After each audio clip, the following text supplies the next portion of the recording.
Salut à tous, salut à toutes. Dans le cadre de votre émission Écho de nos régions, j'ai le plaisir de vous faire voyager dans la cité du Megueta à Kouloukourou, en deuxième région et plus précisément à l'IPR IFRA de Katibougou, Institut Polytechnique Rural de Formation et de Recherche Appliquée. C'est une école sylvo-pastorale qui vise le développement rural. Ce monument âgé d'une centaine d'années fait notre fierté aujourd'hui pour avoir formé plusieurs cadres maliens et plusieurs cadres étrangers venant de 9 pays d'Afrique. Parmi ceux-ci, plusieurs ont occupé des hauts postes de responsabilité dans leurs pays respectifs. Alors, quel est le secret de ce grand institut, de sa date de création à nos jours? Combien d'étudiants, combien de cadres ont-ils été formés? Et quelles sont les missions de l'IPR IFRA de Katibougou? Suivons ensemble ce documentaire. L'Institut Polytechnique Rural de Formation et de Recherche Appliquée, IPR IFRA de Katibougou, est situé à 70 km de Bamako et à plus de 3 km de la ville de Kouloukourou. Il couvre une superficie de 380 hectares le long du fleuve Niger. En 1893, le Mali devint colonie française. La recherche agricole au Mali a commencé avec la création du Centre pour la recherche agricole et l'expérimentation à la fin du 19e siècle. En 1897, cette station fut transférée de Kati à Katibougou et resta pendant de nombreuses années la seule station de recherche et de formation agricole du Mali. De 1968 jusqu'en 2018, nous avons formé environ 14 000 étudiants, effectif total, et des Maliens aussi bien que des étrangers. En dehors du Mali, les pays dont les étudiants sont chez nous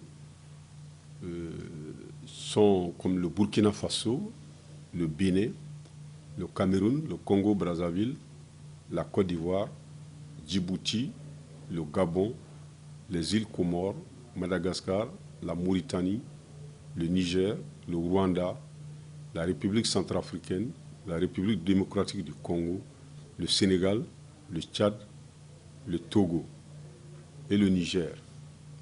Dans le cadre de la recherche, les axes principaux sont la nutrition animale, la biotechnologie végétale, donc qui nous a permis actuellement de maîtriser dans la sous-région. Cette naissance de l'IPR traduit la volonté politique des pouvoirs publics maliens aux premières ères de l'indépendance politique de doter le pays de structures de formation aptes à favoriser à moindre frais l'accès du monde rural au développement qui demeure un enjeu vital pour l'économie encore jeune et en pleine mutation de notre pays. En 1995, dans le cadre d'une approche intégrée du développement du Sahel, un séminaire sous-régional placé sous l'égide de l'UNESCO, tenu à Bamako, recommanda la restructuration de l'IPR en un institut de formation et de recherche appliquée, IPR-IFRA.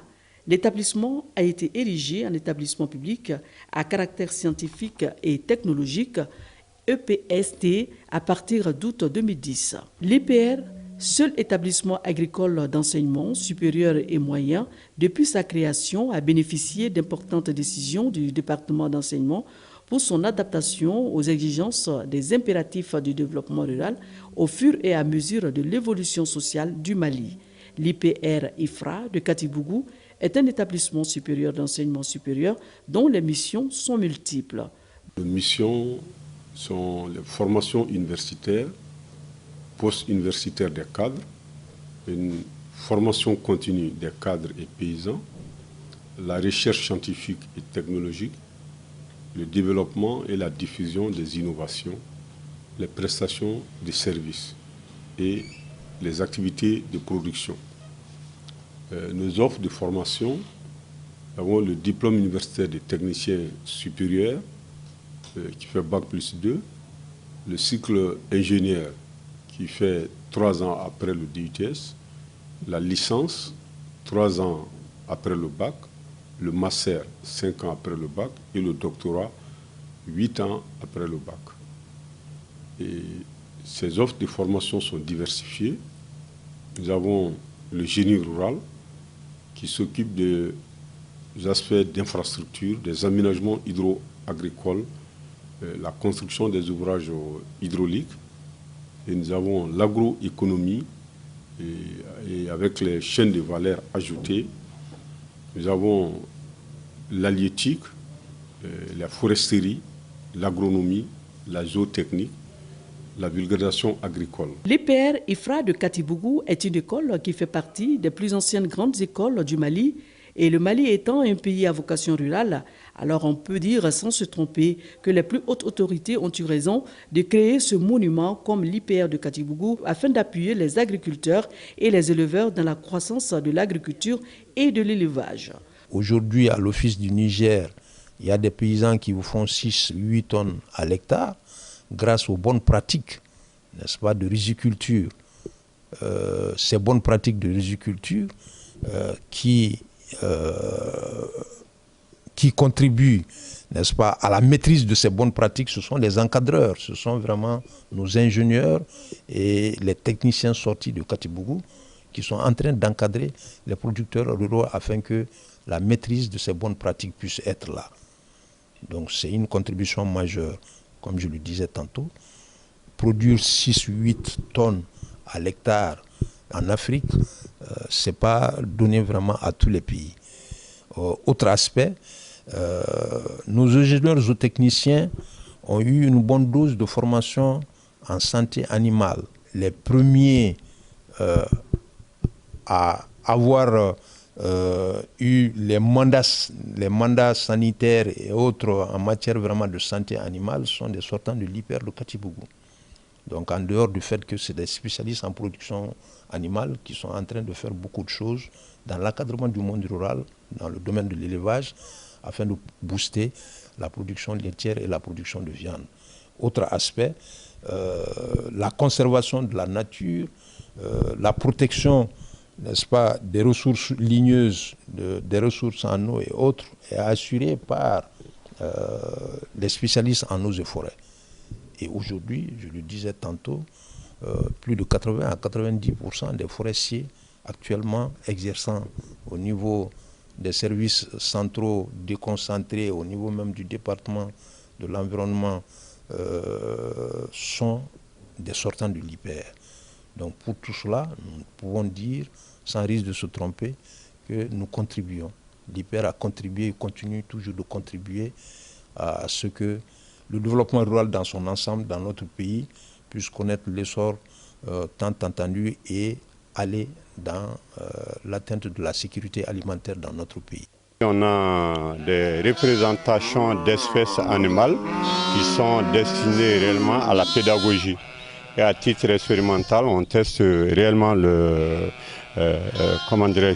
capacité génétique, l'alimentation et puis les expériences par rapport aux différentes formules alimentaires.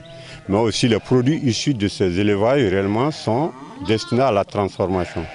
Et vous avez ici par exemple les bovins. Les bovins, on a quelques représentations de Frisch Holstein. La Frisch Holstein, c'est une race laitière par excellence. C'est d'ailleurs la première race laitière au monde. Les lapins que vous voyez sont des lapins de souche améliorée. C'est-à-dire que nous avons obtenu nos sujets à partir des croisements entre les races européennes et nos races locales, ce qui nous donne les sujets que vous avez en face.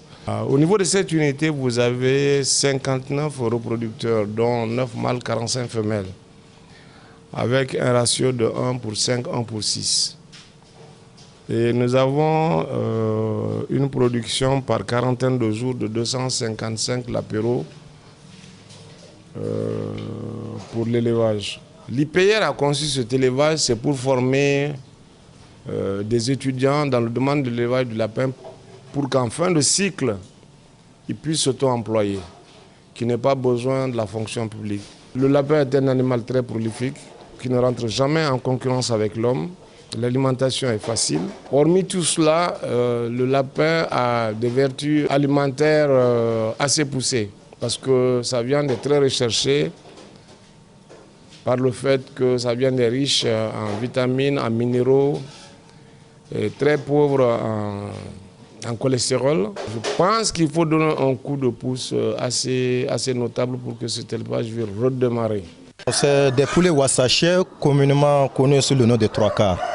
Donc ces 3 quarts généralement ont été produits par Sotiba et à partir d'une lasse locale et une lasse exogène. Et ce sont des poulets à double faim, c'est-à-dire des poulets qui sont capables de produire de la viande et en même temps des œufs. Vous êtes au niveau de l'écloserie du poisson chat africain, ce qu'on appelle communément le Clarias lazera. Donc cette espèce-là a des difficultés de se reproduire en milieu artificiel. Donc c'est pour cela on va faire la reproduction hormonale artificielle en utilisant des hormones. Mais si on les met dans les bassins, eux-mêmes ils ne vont pas se reproduire. Donc c'est ce qui a poussé vraiment l'IPR en partenariat avec le projet Djegeni Djaba. Ensuite, en partenariat avec l'ambassade du Royaume des Pays-Bas, à mettre en place ces joyaux. L'ensemble de ces équipements sert vraiment à effectuer l'ensemble des travaux culturels à l'IFER de Katibougou ici.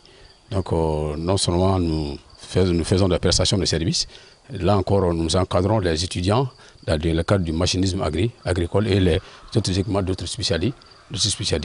Au sein de l'IPR IFRA de Katibougou, on y trouve un laboratoire d'agrophysiogénétique et de biotechnique végétale qui est une unité de recherche du département d'enseignement et de recherche des sciences et techniques agricoles et un laboratoire qui détermine les aliments nutritifs du sol. Par rapport à la micropropagation, à l'option micropropagation, nous avons la pomme de terre et le bananier. C'est-à-dire l'intérêt de cette technique est qu'en un laps de temps, nous arrivons à multiplier, à produire un nombre important de clones. C'est-à-dire dans cette voie de multiplication, c'est les clones que nous produisons, c'est-à-dire des individus qui sont identiques entre eux et identiques au pied mère.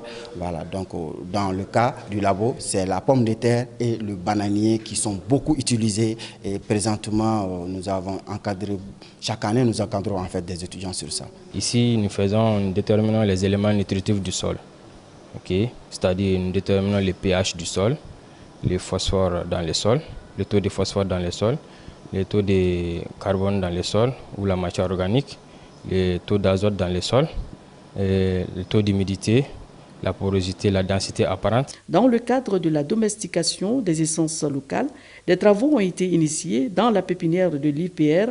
L'agriculture biologique sans utilisation d'engrais chimiques y est aussi pratiquée. On a retenu 4 stagiaires qui ont travaillé sur des essences locales essentiellement. Alors, parmi celles-ci, il y a Daniela Oliveri, il y a Deuterium microcarpum, on a Acacia Sénégal, et aussi on a une essence qui a une valeur économique bien connue. Il s'agit de l'anacardium occidental, qui produit des fruits qui sont comestibles et aussi qui sont vendus sur le marché international.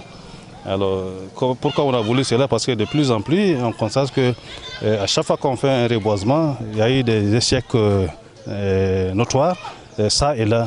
Alors, mais pour combler cela et pallier à ce problème, donc nous avons jugé nécessaire de nous rabattre sur les essences locales qui sont de nos milieux naturels.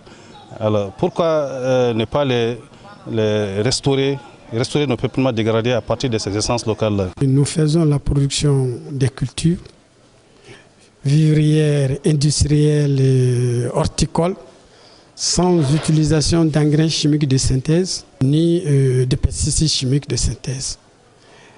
À leur place, on utilise les extraits naturels des plantes qu'on appelle biopesticides et le compost sur ces différents aspects. Compost à base de bouse de vache, compost à base des résidus des plantes, compost à base des lombriques. Dans la vie courante même, on ne peut rien faire sans la topographie. S'il s'agit de l'implanter les bâtiments, la route, les morcellement, tout, l'aménagement des bas-fonds, tout ça c'est relié à la topographie. De l'année 2015 à l'année 2019, en termes de gouvernance, l'IPR IFRA de Katibougou a tenu 2 conseils d'administration. Il a réalisé 45 offres de formation. En 2015, l'IPR a inscrit 750 étudiants, 3342 en 2019. En 2015, une dizaine d'enseignants ont été formés, 185 enseignants formés en 2019. En termes de ressources propres, l'IPR a produit 586 millions de francs CFA en 2019. Pour ce qui est des ressources propres, l'IPR de Katibougou a pu produire 586 700 000 francs CFA. Donc, ce pourcentage a été majoré de 81,5% en 2019. Donc, voilà, sur une base factuelle, on peut ainsi mesurer quel est l'impact de ce mécanisme d'appui aux structures et comment on peut traduire cela en termes de performance et éventuellement proposer au gouvernement la généralisation de ce mécanisme d'appui à l'ensemble du système. Il est clair qu'à partir de ces indicateurs, il y a d'autres indicateurs intermédiaires dont on n'a pas mentionné actuellement leur pertinence sur la qualité de l'enseignement supérieur, notamment appliqué au niveau de Katibougou. Il s'agit de montrer que le système, la relative autonomie dont Katibougou bénéficie, peut être généralisée au niveau de tout le système. Et les sortants, nous terminons une étude actuellement qui montre l'impact de ces nouvelles offres de formation sur le taux d'employabilité.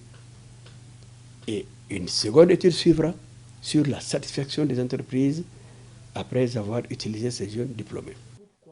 Le gouvernement du Mali a choisi ces 4 institutions au lieu de l'ensemble du système universitaire. Mais parce que ces 4 institutions choisies produisent des compétences qui produisent dans l'économie 60% du taux de croissance annuel. C'est l'agriculture, c'est l'élevage, c'est les mines, c'est l'hydraulique. Toute chose qui trouve son terreau, le champ d'application de ces compétences, c'est justement au niveau de l'IPR de Katibougou, au niveau de l'ENI, au niveau de Ségou et au niveau de l'Université des sciences, des techniques et de technologies.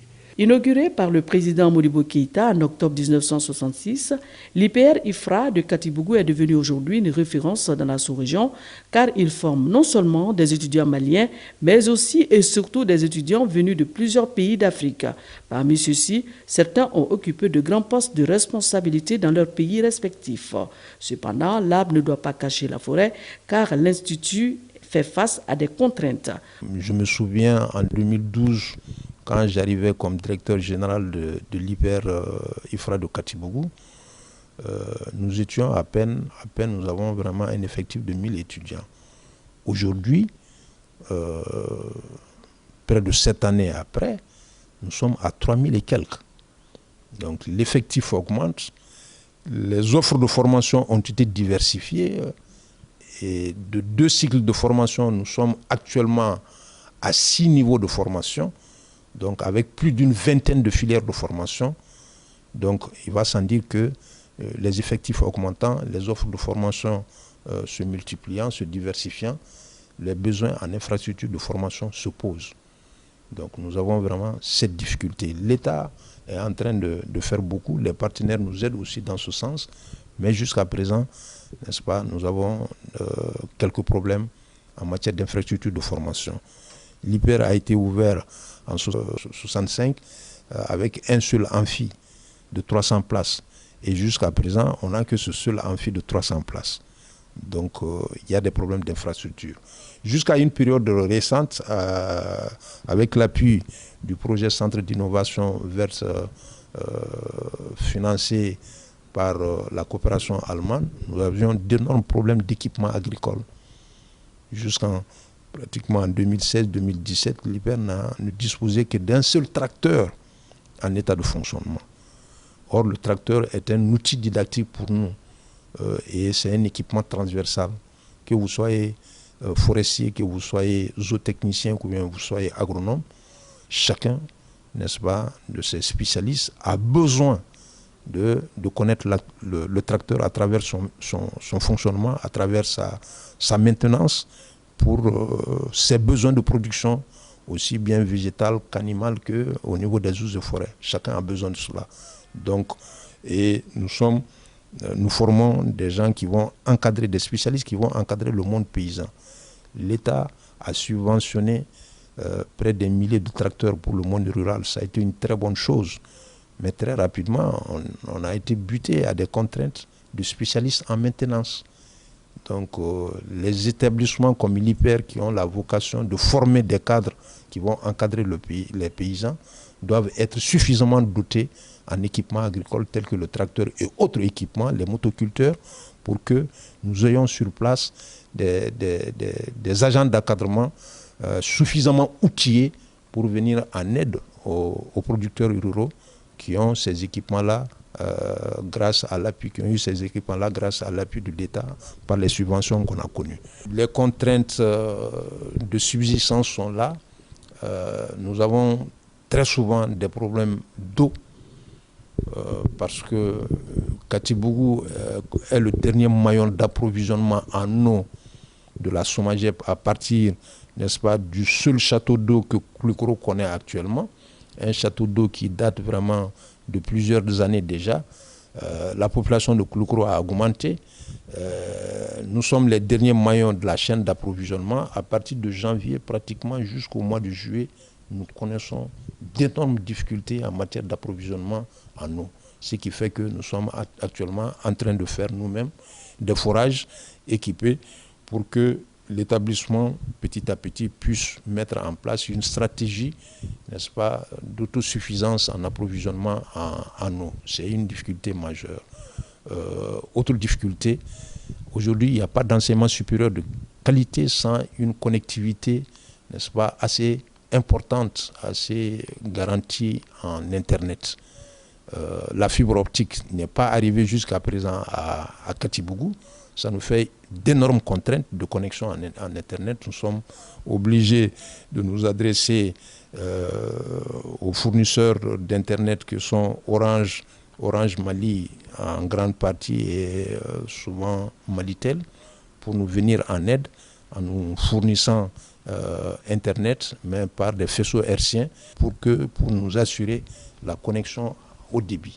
Comme nous sommes dans un monde où l'école est en train d'être digitalisée, on tend de plus vers le numérique et être dans un milieu de technologie, je crois que nous pouvons apporter un plus dans les échanges avec l'IPR de Katibougou pour que l'IPR s'oriente de plus en plus vers l'utilisation en force des technologies dans les formations, dans les recherches et surtout que de nos jours, on est en train de mettre l'intelligence artificielle au service de la formation. L'intelligence artificielle, c'est des programmes informatiques qui permettent de connaître les préférences des étudiants. C'est-à-dire chaque étudiant qui va sur un site, à travers ce qu'il cherche, l'intelligence artificielle capte les sites que cet étudiant visite très souvent et il connaît ses préférences. Et maintenant, au-delà des préférences, il peut connaître aussi les performances des étudiants, ce qui permet d'améliorer la qualité de la formation et des étudiants. Je suis rentré à Katibougou dans la promotion 69-72, pratiquement la première promotion des ingénieurs à Katibougou. L'IPER de Katibougou, comme vous le savez, comme son nom l'indique, c'est un institut qui forme les cadres du monde rural.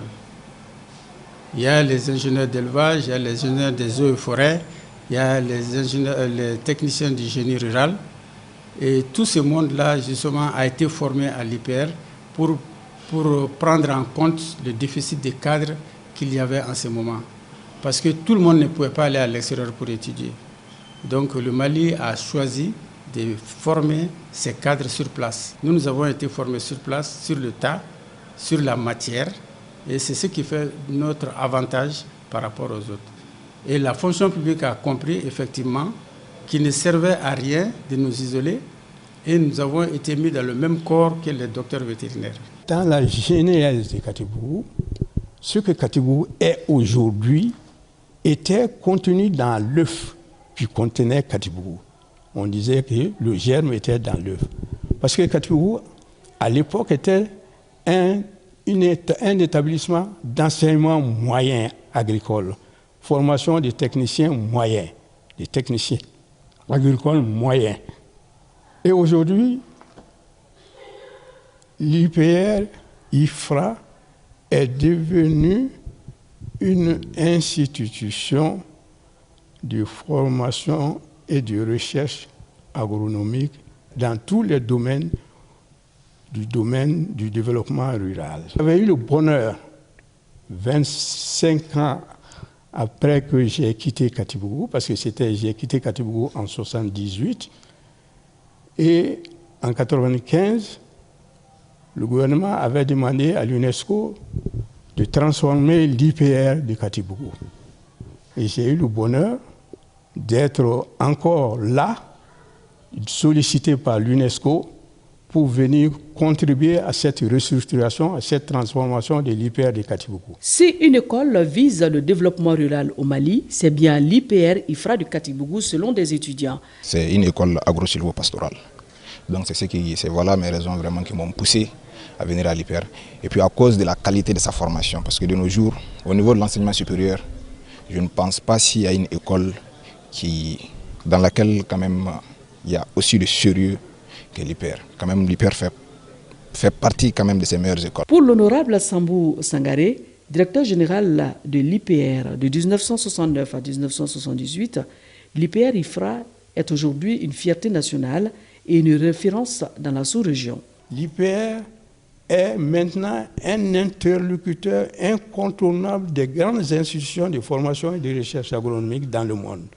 Ce qui est un grand pas, et c'est pour cela que j'ai dit, je rends hommage à tous les directeurs qui se sont succédés après moi pour finalement mettre en œuvre un peu ce que nous concevions. L'IPR a été vraiment une structure bien chouchoutée par l'État malien. Parce que d'abord, ça a commencé avec le plus grand projet de l'UNESCO en Afrique de formation agricole. C'était un grand projet de l'UNESCO qui était là et ça a démarré avec ça et le projet est resté pendant 10 ans. L'IPR également, finalement, le gouvernement malien, quand nous étions là encore, a demandé un prêt pour créer un projet d'extension de l'IPR de Katibougou, un prêt auprès du groupe de la Banque africaine de développement, le FAD, le Fonds africain, de 2 milliards 500 millions. À l'époque, c'était le franc malien, donc ça fait aujourd'hui 1 250 000. Alors ça, c'est un gros effort de l'État. Le gouvernement malien aussi a demandé au PNUD de construire des logements spéciaux pour les enseignants, en dehors d'un cadre normal. Donc ce qui veut dire qu'il faut, dans le temps, il faut vraiment faire allusion, faire ressortir tous ces efforts du gouvernement malien pour que l'IPR soit aujourd'hui ce qu'il est et devienne encore ce qu'il deviendra dans les années à venir. J'arrivais, il y avait 307 élèves et quand je quittais, il y avait 1850 élèves et étudiants, ce qui n'est pas rien du tout. Et avec 9 nationalités présentes et des jeunes filles qui s'étaient finalement destinées à l'agriculture, ce qui aussi est à signaler. Katibougou a fait de Koulikoro, la ville de Koulikoro, la deuxième ville universitaire du Mali. Et j'ai été à l'époque, il y a 30-40 ans de cela, le maire de Koulikoro. Quand la première promotion est venue en 1978 avec le baccalauréat, j'ai dit, monsieur le maire, mais Katibougou fait de votre ville la deuxième ville universitaire du Mali après Bamako. Et ça, c'est pas rien aussi. Le logo de l'IPR IFRA appartient au style de la région de Koulikoro. C'est un animal hybride dont la forme horizontale représente la plante. Les cornes et la queue étirées et courbées vers le haut sont les ramifications qui s'élancent vers la lumière du ciel. Sa couleur ocre est celle du soleil, de la terre nourricière. Le bleu est l'eau, source et support de toute forme de vie. Il repose sur le globe terrestre. Dans la culture et la religion bambara, cette forme de Chiwara était basée sur le dieu chargé de la protection des paysans contre les animaux nuisibles, serpents, fauves et contre les empoisonnements. Voilà, mesdames, messieurs, j'espère que vous avez apprécié ce documentaire sur l'IPR IFRA de Katibougou, voilà, qui fait notre fierté aujourd'hui. L'IPR IFRA de Katibougou reste et demeure une référence sous-régionale, car c'est un interlocuteur incontournable des institutions de recherche agronomique dans le monde. Dans nos prochains numéros, nous allons vous faire découvrir des femmes qui font la pêche, qui pratiquent la pêche comme les hommes. Elles plongent tout au fond de l'eau pour vérifier leur filet à 2 h du matin, 3 h du matin, 4 h du matin sans aucune crainte. Alors comment l'extraction du sable est-elle devenue une activité phare à Kouloukouro? D'où provient l'eau de la source à la colonie ou puits d'hiver? Pour en savoir plus, eh bien, nous vous donnons rendez-vous dans nos prochains numéros. À très bientôt.